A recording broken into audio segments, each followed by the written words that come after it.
দেশের সফটওয়্যার ও তথ্য প্রযুক্তি সেবা খাতের সংগঠন Bangladesh association of software and information সার্ভিসেসের 2024-2026 মেয়াদের কার্যনির্বাহী কমিটির নির্বাচনে 3 প্যানেলে 33 জন প্রার্থী প্রতিদ্বন্দ্বিতা করছেন।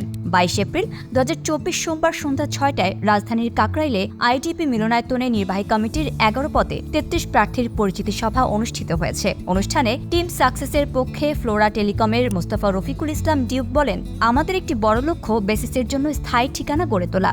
এর জন্য প্রয়োজন একটি স্থায়ী জমি, তার উপর নির্মাণ করা হবে বেসিসের নিজস্ব ভবন।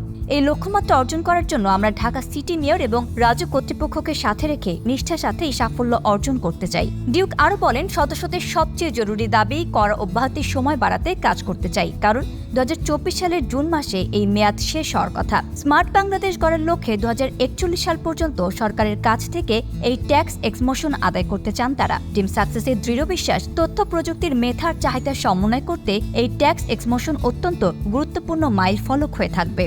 মোস্তফা রফিকুল ইসলাম ডিউক বলেন, আপনারা অনেকে জেনে থাকবেন যে আমি সর্বপ্রথম বেসিস সফট এক্সপোর কনভেনর ছিলাম। লোকাল এবং ইন্টারন্যাশনাল মার্কেট সম্প্রসারণের লক্ষ্যে আমি সফট এক্সপোকে নতুনভাবে ঢেলে সাজাতে চাই, যেখানে নিশ্চিত থাকবে দেশি ও বিদেশি ক্রেতাদের উপস্থিতি।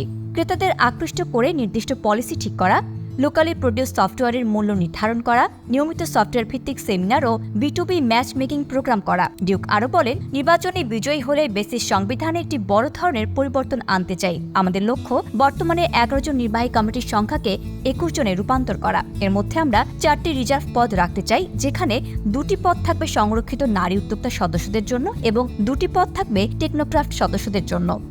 রফিকুল ইসলাম ডিউক আরও বলেন, সফলতার প্রথম ধাপেই দরকার আর্থিক সচ্ছলতা। যে কোনো সাফল্য সামগ্রিকভাবে আনতে হলে দরকার অর্থনৈতিক সহায়তা। এই লক্ষ্যকে সামনে রেখেই কাজ করার ইচ্ছা আছে দেশের আর্থিক প্রতিষ্ঠানগুলোর সঙ্গে। আইটি কোম্পানির জন্য সহজ আর সুলভে ঋণ পাওয়ার কাজ করতে নীতিমালা পরিবর্তন, পরিকল্পনা বাস্তবায়ন, সর্বোপরি সময়ের সাথে তাল মিলিয়ে আর্থিক প্রণোদনা বা সহায়তা পাওয়া নিয়ে আমরা টিম সাকসেস কাজ করব। নীতিমালা প্রণয়ন করে আমরা ডিজিটাল ব্যাংকগুলোতে সম্ভাবনাময় আইটি খাত স্বল্প সুদে ঋণ দেবার একটা সুযোগ রাখার অনুরোধ আর ব্যবস্থা দুটি করতে সচেষ্ট থাকব। আমাদের প্রস্তাবিত নীতিমালাতে ডিজিটাল ব্যাংকের মোট ঋণ প্রদানের একটা অংশ তথ্য প্রযুক্তি শিল্পের জন্য বরাদ্দ রাখা থাকবে।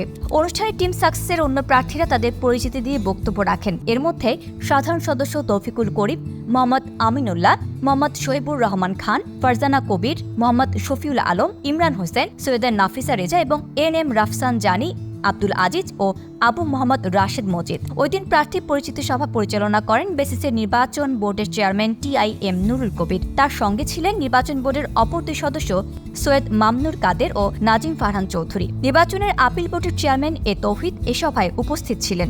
উল্লেখ্য, বেসিসের মোট সদস্য সংখ্যা 2401, তবে এবারের নির্বাচনে ভোটার হয়েছেন 1464 জন। তাদের মধ্যে সাধারণ 932, সহযোগী 389, অ্যাফিলিয়েট 134 ও আন্তর্জাতিক সদস্য শ্রেণীতে ভোটার 9 জন।